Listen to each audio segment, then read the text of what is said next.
So when I was on a trip this last week, Joe and I were up north in Michigan, up near Traverse City. What beautiful place. Our sister-in-law, his sister, my sister-in-law lives up there, and we were enjoying family, enjoying the entire family, almost all of them, except one sister. Our mother, his mother was there, 94 years old. And I was telling my sisters that I was going to be doing this talk, and I was really curious on what their thoughts were on this principle. And my sister Carol, she and I share a ton of time together. We actually travel together a lot, so much so we call each other the sister wives. I know, maybe that's inappropriate, but we do. And we travel well together, and we do things, we do household things together. We're just very complimentary, and she's very spiritual. And I asked her, I go, what does like God, the good omnipotence, mean to you?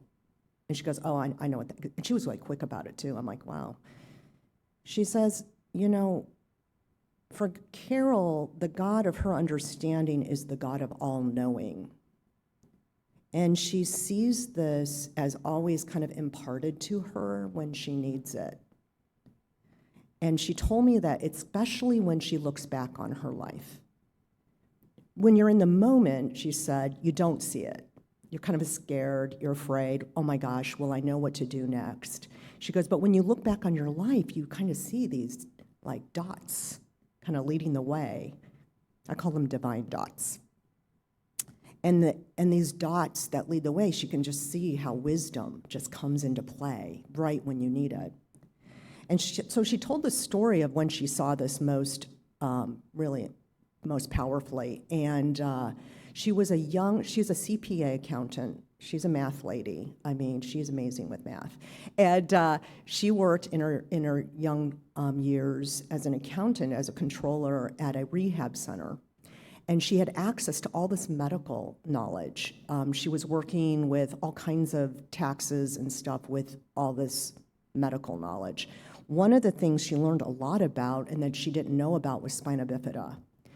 And she didn't know it, she just knew it, she knew about it. She saw individuals come in and get rehab for spina bifida. Well, fast forward about 25 years, and Carol receives a phone call, a tearful phone call, from her eldest son and his wife. They're newlyweds, they've been married several years, and they are just pregnant with their first child. They just came home from a doctor's visit that told them that their child has spina bifida, severe spina bifida. And the doctor said, I do not recommend going through with this pregnancy. This child will need a lot of care. And they were just floored.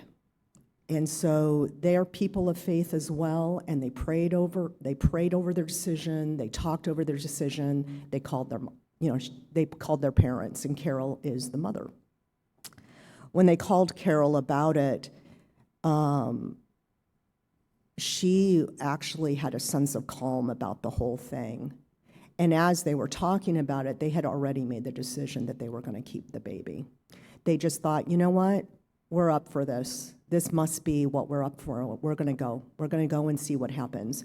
And Carol was able to really comfort them in this, because the doctor wasn't an expert at spina bifida. He just saw the scans, and he knew what the scans and the tests meant. But he didn't know enough to give them hope. And Carol was able to give them hope that it's possible and that people with spina bifida can actually have beautiful lives. And then at the same time this was happening, Carol's daughter was in physical therapy school, and she happened to be in her internship, guess where? At a rehab center studying spina bifida. And so it was like all of these things kind of came into place where, I mean, it wasn't that it wasn't scary. Everybody was like, okay, what is this going to look like? I mean, you hear these words, you hear some of the data, the statistics, you're like, I don't know if I'm strong enough. But what we've noticed, Joe and I, we got to see this family, this young family, completely surrounded by their family. Both families are very close with siblings and parents. It was beautiful. And now Addison is 14, right? Yeah, 14. Boy, does she have a mouth on her. Oh my goodness gracious, she will tell you the way it is, and she is not afraid. One of the most confident young women I've ever met. And she's in sports, she does all kinds of things. She's amazing, amazing. I can't imagine the world without Addison.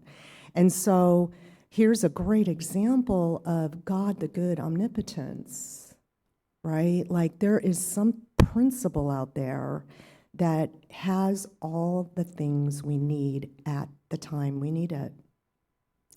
So, how do you experience this principle in your life when you look back? Have you ever had this happen where you're like, I didn't know I would be capable for what I needed to be capable for? Have you ever had an experience like that where you can trace the divine dots? If so, I'd love for you to share with us. No pressure, but would anyone like to share maybe an experience of that happening for them? And it's okay. Yeah, Kylie. Thank you, Kylie.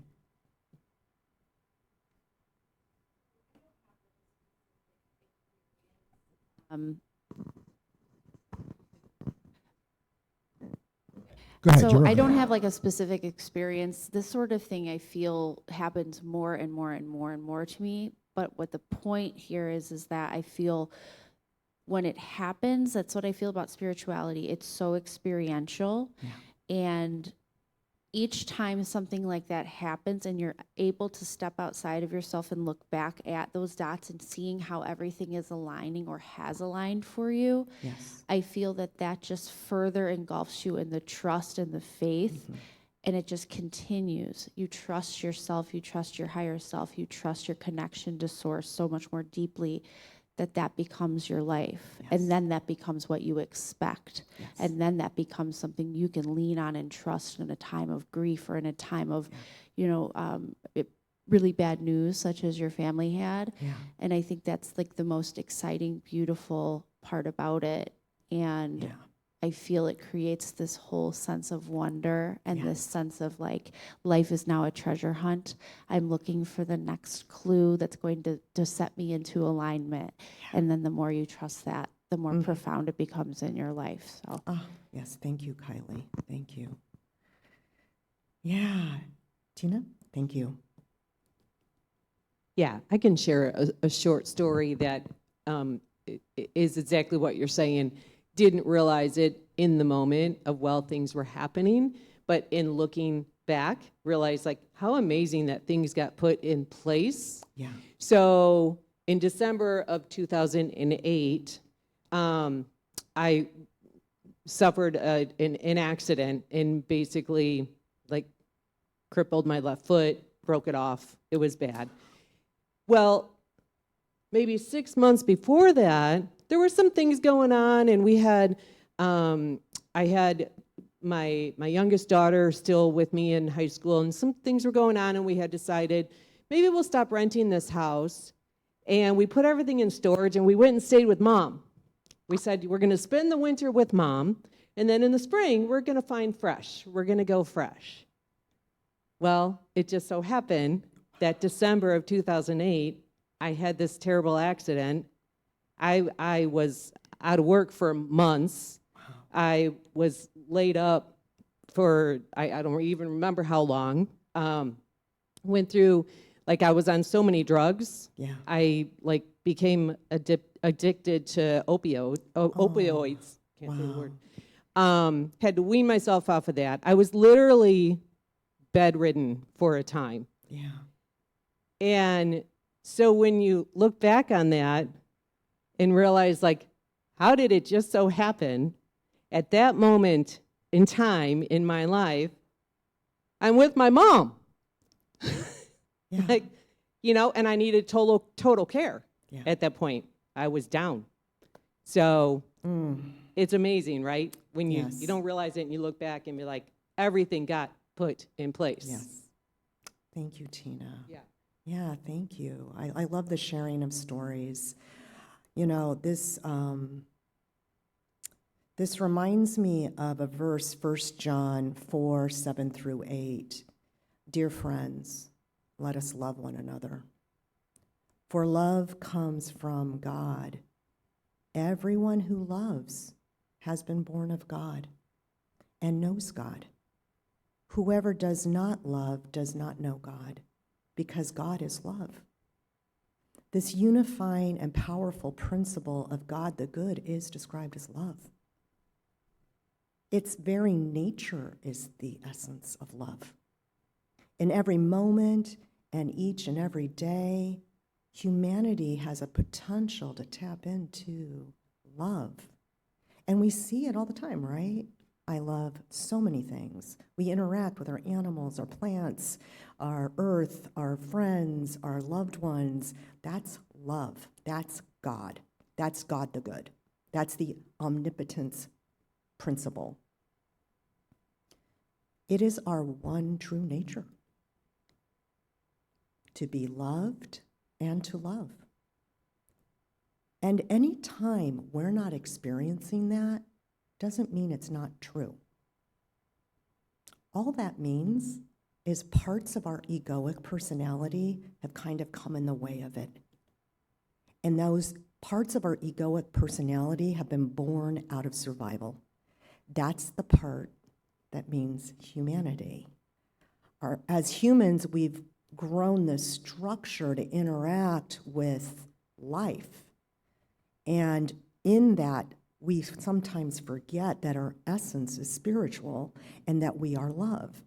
So all we need to do is we don't need to condemn those parts of our personality. Actually, what we can do is invite them in and say, you're okay.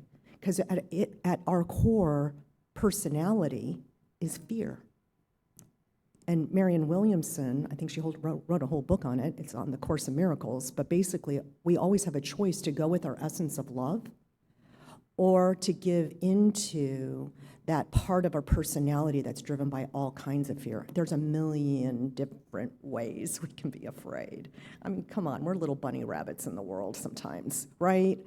And yet, we can be little bunny rabbits and also be very gentle and loving and playful. I don't know, I've been seeing a lot of bunny rabbits this year, and they've just been playing and playing and playing and eating all my flowers. But they are so sweet, but at the same time, they do know how to get out of trouble.